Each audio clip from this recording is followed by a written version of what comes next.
path.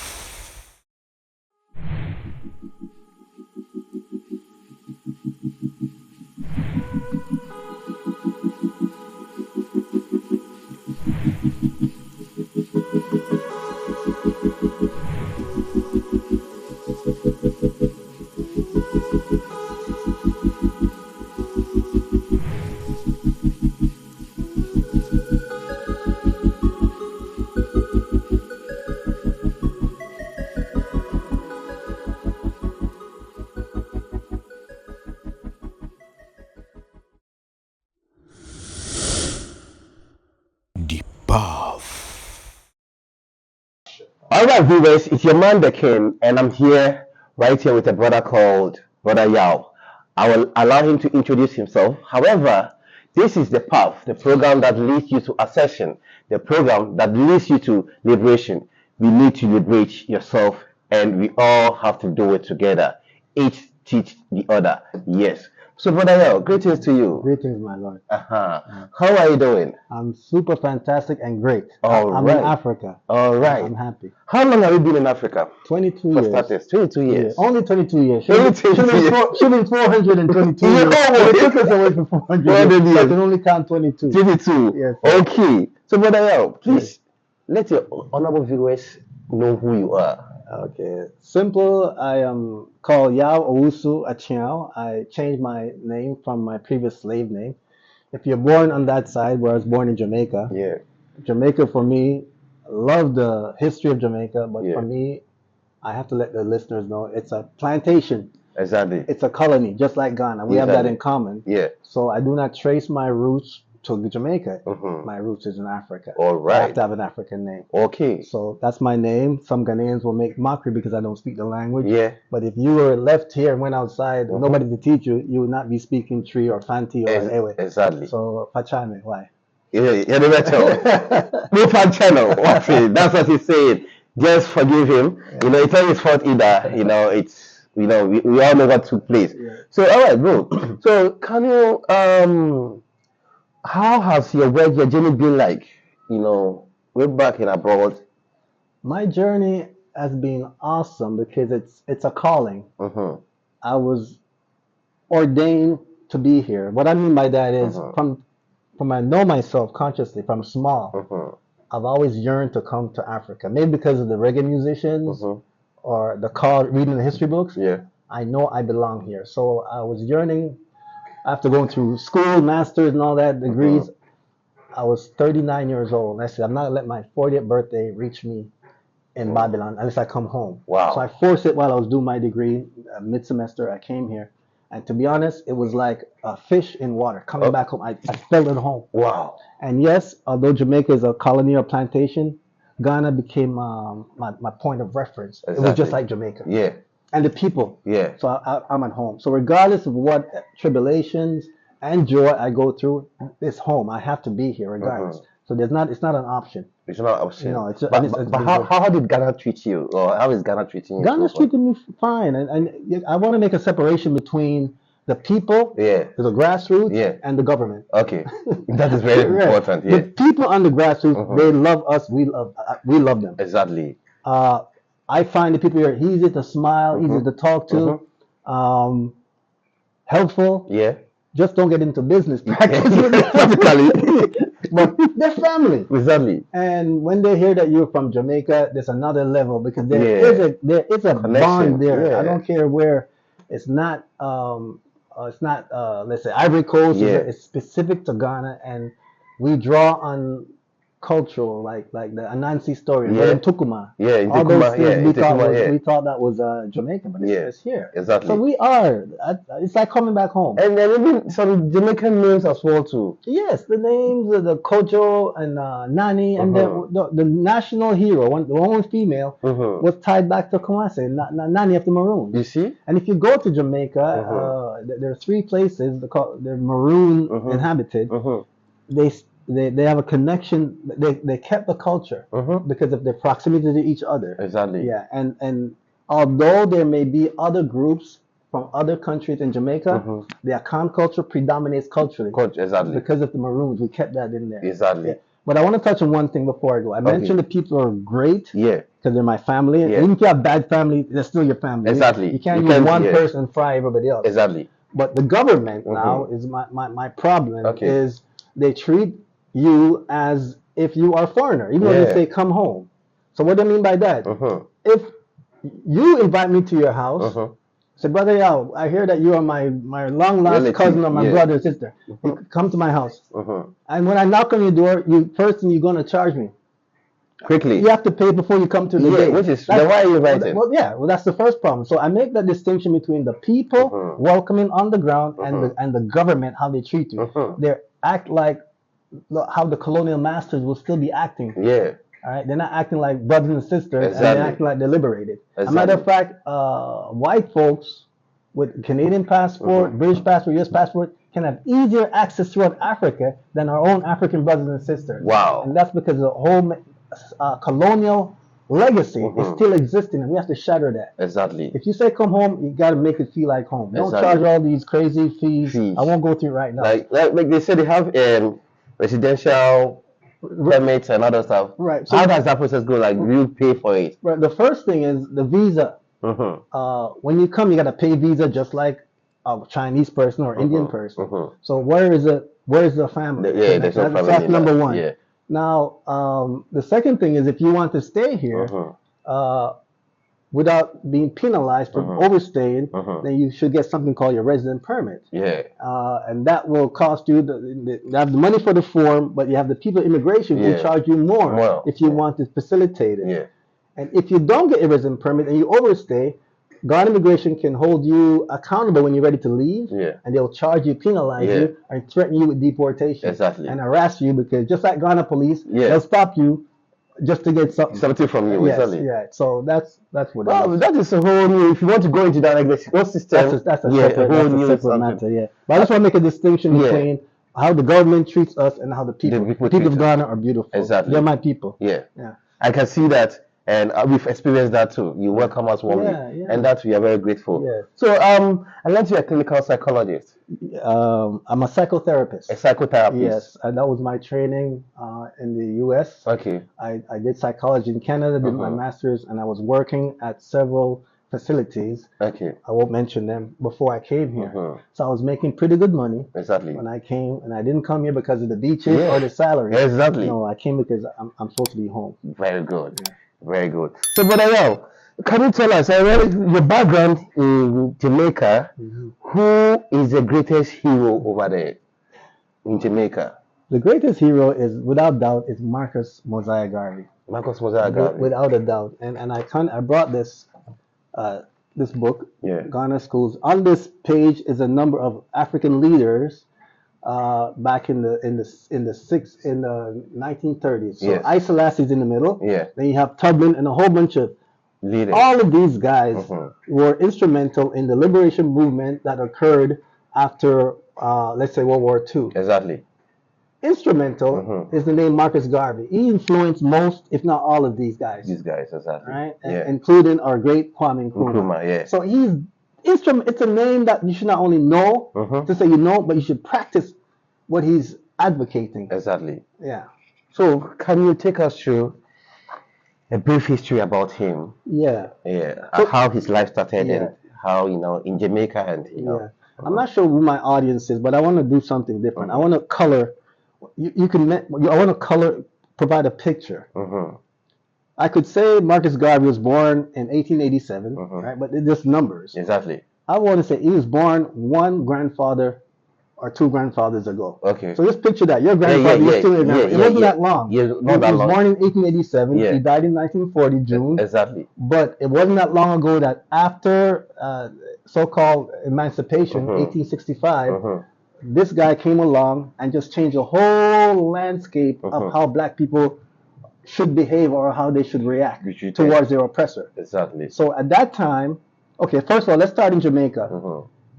His background is in media. Okay. Right? And he traveled to the Americas, he traveled to Europe, and he saw that the conditions in which black people live was the same. We were always at the bottom of the ladder. Right? And that bothered him. He said, what can I do? So he came back to Jamaica and started the Universal Negro Improvement Association, Exactly. Yeah. UNIA/ACL, Okay. African Communities League. Okay. It's important to know he was not well received in Jamaica. Okay. Yeah. Now, when people say Jamaica, they think, oh, it's a black country. Yeah. It is. It's a black populated country, 90%, but it's still controlled by the white slave masters' children and white people, corporation. Yes. The system. The system is still this. It's the same system runs Ghana. It's a Yeah. colonial system. But what I want to say is, Marcus Garvey influenced the early Rastafarians to look to Africa first as the motherland, to love Africa. At that time, you don't hear that kind of. Everybody despised Africa. Exactly. So it's the Rastas who were saying, love Africa, sing about Africa, put Africa on the map. Where you here, natural. Yeah. It's the influence of those guys that put Jamaica on the map. But that influence came from this guy. This man. And up to this day, Marcus Garvey is still not well taught in the schools. They don't want his philosophy because that means that you would. Why? Because he spoke about being independent of others. Whatever the Chinese have, congratulations, they must have. Whatever the Indians have, they must have. Whatever white man have, but where is your own? Exactly. We have to have our own in everything. Your own scientists, your own army, your own nurses, everything. Your own, control your resources. Exactly. And the fact that we haven't done so up till now is the reason why we're in the predicament that we're in. Whoa. So it's this guy that has, for me, transformed the whole landscape of thought. Because he influenced Malcolm X's father, Martin Luther King, Nelson Mandela, Julius Nyerere, all these great people. They all subscribe to him. If you read Kwame Nkrumah in his book, he said this guy of everybody influenced me. But not only influenced me, Kwame Nkrumah implemented. So talk without practice is nothing. Exactly. What he did in the short time he was here, 9 years. Yeah, he built the Black Star Line, which is the fleet of ships that transports, and he also in our flag, you see the Black Star in it. We got that from here. Exactly. Right. So imagine what he did in 9 years. Was he left unimpeded, or he was not overthrown by the same people who are now ruling our country? You can imagine where Ghana would be or Africa would be. Exactly. So Marcus Garvey's philosophy, if it's practiced, to me is the answer. We complain, but the solutions are here. So I encourage everybody to read the philosophy and opinions of Marcus Garvey. Not only read, study, but practice. And there's another book. This is my favorite Marcus Garvey book because it includes his biography in his own words, what happened.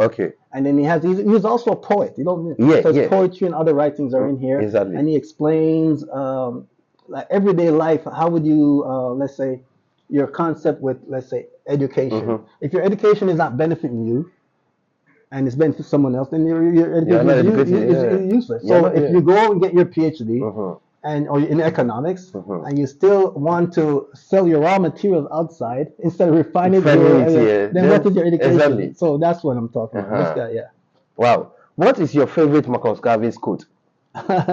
Emancipate yourself from mental slavery. Because where the mind goes, the body goes. And I just touched on it. If you're educated in another man's paradigm or another man's way of thinking, and that person is your enemy, then you become your enemy. So you have to liberate. We have to deprogram ourselves from what we're taught in schools or what we're taught in society. So that's mental slavery will take you.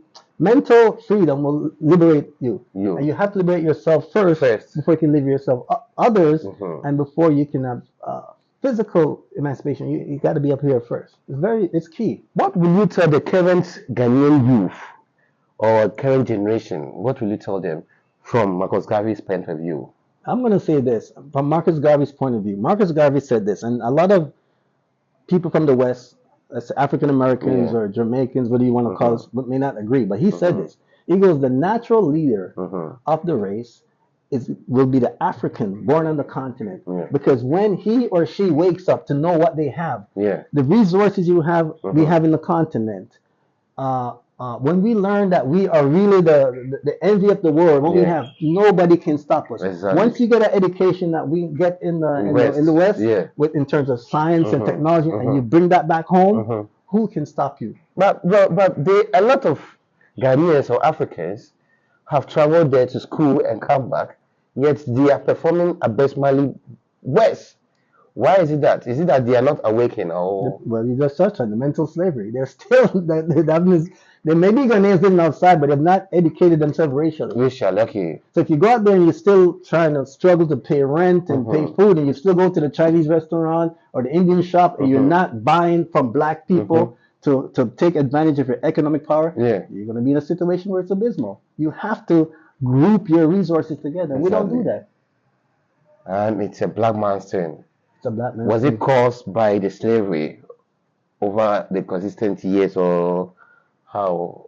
Good question. It's caused by oppression. So when you were oppressed and you know that you were enslaved, you didn't have a choice but to associate with each other. Yeah. But when they told you you're free, a lot of us think that, okay, now I can do whatever I want. Exactly. So in becoming part of society, we don't think racially. Exactly. You understand? Yeah. We think like, okay, well, I'm like everybody else, but it's not so. The Indians group together because they have that common affiliation and color. Exactly. So, but we don't. We see ourselves differently, colored by different groups, even in Ghana. Yeah. You're from the north. But if we saw ourselves as Africans, as these advocating, then we want to know that if I have $1, you have $1, you have $1, we all group that for our common benefit. If one is in trouble, then all of us are in trouble. So it's fine. We have to have that solidarity. If a Chinese man today gets trouble and they go police station, that guy can call the Chinese embassy. Yeah. And the embassy can make a call to the president. Yeah. And say, I know he's wrong, but let him go. Something like that. We don't have that amongst ourselves. Yeah. But I wanted you asked me a question, the youths. Yes. I was coming to that. Once the youths, Ghana youths, brilliant as we are, and the Nigerian, the young people, as I see it waking up now. Exactly. Once you get to understand that your real power and strength is in the continent, the richest continent in the world, and you start to do what other nations have done, what other countries have done, we will be at the forefront of, we'll be the new giants in the world. What I mean by that is, China was in a similar situation about, let's say, 50, 60 years ago. Yes. And what did they do? What is their blueprint for success where they are where they're at? Exactly. Where they're not competing with America as number one, number two economic giants. They're going into space. What did they do? What did Russia do? How did these countries attain that level of independence where they compete now with those who used to oppress them? So Ghana youths, we need to emulate what works, what don't work. This voting back and forth between NPP and NDC, that's not going to get us anywhere, especially when the politicians are in the pockets of those who put them there. Yes. So Ghanaian youths must study, and they are studying. I was encouraged when I heard that there were some people in the north that went to give the youths some rice. And the youth said, no, we don't want no rice, we want jobs. And they run them. Whoa! We're on the right track. So I'm very encouraged by the new generation of Africans that are learning that we are brothers, we're not Obunis. Exactly. And we just need to work together. Yeah, so they giving up the handouts and all those stuff, it doesn't work. It don't work. Let's put our shoulder to the field. Yes, absolutely, yes. Okay, so what would be your final words to us? My final word is, people sit down and complain what the problem is in Ghana, Nigeria, Burkina Faso, Tanzania. But my thing always, when you speak to people, if you want to shut them up, ask them, what is the solution? And then nobody has a solution. But for me, Marcus Garvey, if you read him and study, he has the answer. You have to know. He has the answer for if you want to go from point A to point B, what you should do. In almost every aspect of life and philosophy, he addresses it. Exactly. So I think if we implement, and the good thing is you can look back and saw what Kwame Nkrumah did. Even his enemies, they envy him, but they cannot avoid acknowledging the great man that he was, not just for Ghana, but for Africa. I realized there's one organization was formed just because of him in America. One of the intelligence organizations. Okay, so the FBI was founded before him, but when he came to prominence, they adopted this philosophy that we cannot have a strong African leader, a black leader. Yeah. And so they targeted him. Okay. So modern surveillance technique, they practice on Marcus Garvey. For example, they would infiltrate the movement, plant their own FBI agents. So some of the mishaps that happened with the ships, it was the own FBI agents that did it to buy rotten ships or to tell stories about him. Yeah. And they tried that with him, but they also continued with Malcolm X, Dr. Martin Luther King, and the Black Panther movement. Yeah. All those tactics, the FBI tried because he was the let's say the guinea pig. The guinea pig. Yeah, but it didn't start because of him. Yeah. But he made a living off putting this guy away, and unfortunately, it was our own people who encouraged the FBI to say this man is stirring up good relationship between the blacks and the whites. Get him out of here. He's from Jamaica. Deport him. Oh. Prominent people. W. Du Bois. Why was he not accepted in Jamaica? I know I say your final word, but why was he not accepted in Jamaica? Because Jamaica is a white supremacist country. White supremacy and black supremacy cannot live together. There's a correlation. So Marcus Garvey was preaching black nationalism. You must have your own. You must have your people who look like you. You must own your own resort, your stores, have your own ships, your own airplane, not airplane, but whatever it is. White people don't want to hear that. They want to know you must be dependent on us. Let us lead. Let the Lebanese. Let give you some small right now change. In Jamaica, there's 16 prominent families who control Jamaica. Matalan, the Jewish, the Lebanese, and then Chinese. Wow. There's no African controlling Jamaica currently. Controlling Jamaica. So Jamaica is the largest population, so why should it be like that? Because again, we don't think racially. You have to think racially. Surely. People say you're racist. No, you have to be race conscious. And I remember this when I was in high school, grade 11. I had a good white friend, and he said to me, "How come you guys elect 2 white presidents in Jamaica?" Right? The first one was white, Michael Manning. The another one, Seaga, was white. He said, "We are a black country. The reason why we don't think racially, they won't do it. Yes. But we as black people, we tend to. When you have to think to survive, you have to put race first. You have to. First. You have to. Wow. And that doesn't mean you are being a racist or you have any issue against anybody. You are just taking race first. Right. So my sister said this to me once. No one can accuse black people of being prejudiced or racist because if you look at the Europeans, everything you say about them is true. If you say they've killed, if you say they have oppressed, discriminated, hanged, even to this day, they're killing black youths in the street and they're getting off with it. How much more back then? They're getting away with it right now. So, and if you say they do it, you're not lying on them.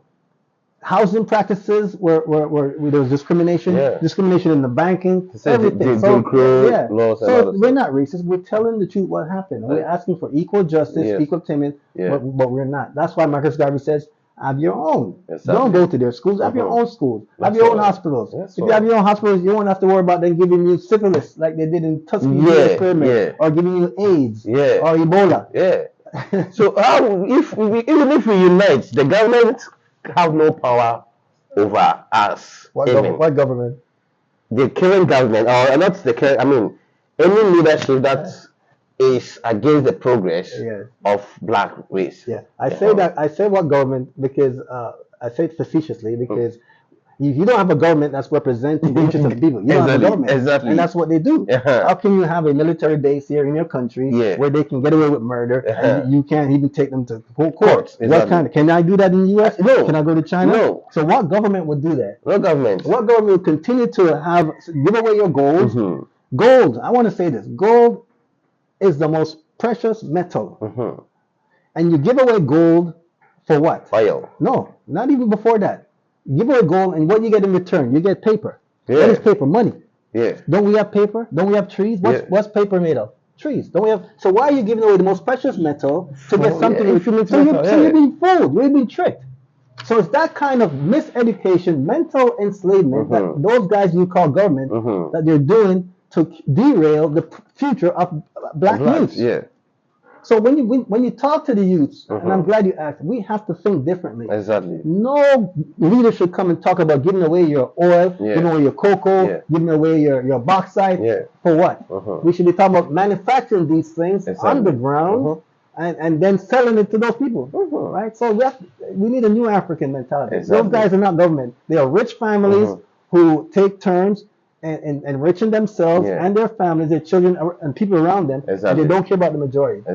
Talk the truth. That's all. So August is a very big month. Very, very big one. And what is so special about August? So August the 17th, 1887, Marcus Garvey was born. Mm-hmm. And it so happens that August the 17th is a Saturday. Mhm. Every year, as you know, for the last 5 years, we Yeah. celebrate, we remember him. You Mhm. have to remember some giants. Exactly. And so we're going to have a Marcus Garvey commemoration, Mhm. celebration.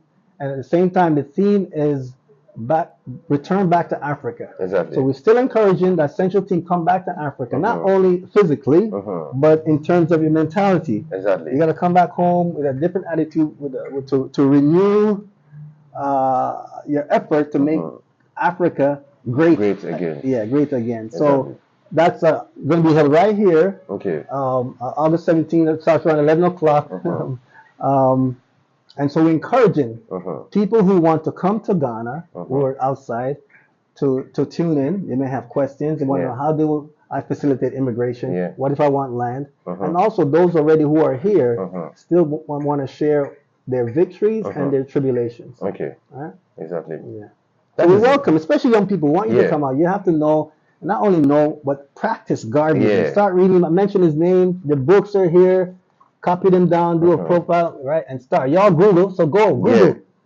Yeah. The Google. Google, and not just read it, but implement what he said. Next time Exactly. you go outside, try to. Can you find any bottled water place that's black owned? No. No, Voltic is Lebanese owned. Yes. And Belacqua is Indian. Yes. So practice Marcus Garvey. Find a company that's black, whatever it is.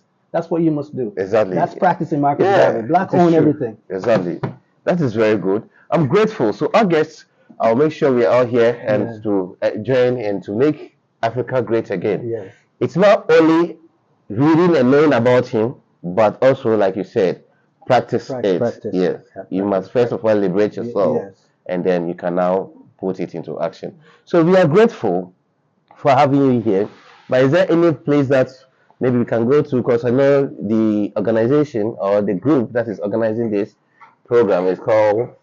It's a red, black, and green 104. So red, black, and green symbolizes the color Okay. that Marcus Garvey established, Okay. and to have a common color that ties us together, Yeah. and a flag. Okay. So the flag commemoration was August 13th, 1920. Okay. So it was then that my co-founder and I, brother OG Adissa, Mhm. we decided we have to have some recognition for this pivotal day. Exactly. And so from then we've been keeping it going. So Okay. we primarily remember the flag. Okay. Second, remember Marcus Garvey, Mhm. but also we want to educate the public about who he is, but more important, implement Garveyism. Mhm. Implement what it means to be black race conscious. Exactly. Without that, we will be scattered. Exactly.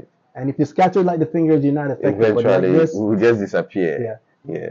It is around Labone, right? Yeah, so it's Labone, Akoaje Park, Mhm. Labone, Osu area. You can Google Malku Institute, Mhm. and you won't have a problem. And also, you will find other information on the description column on the YouTube.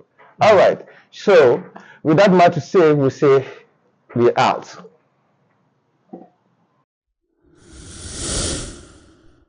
The Path.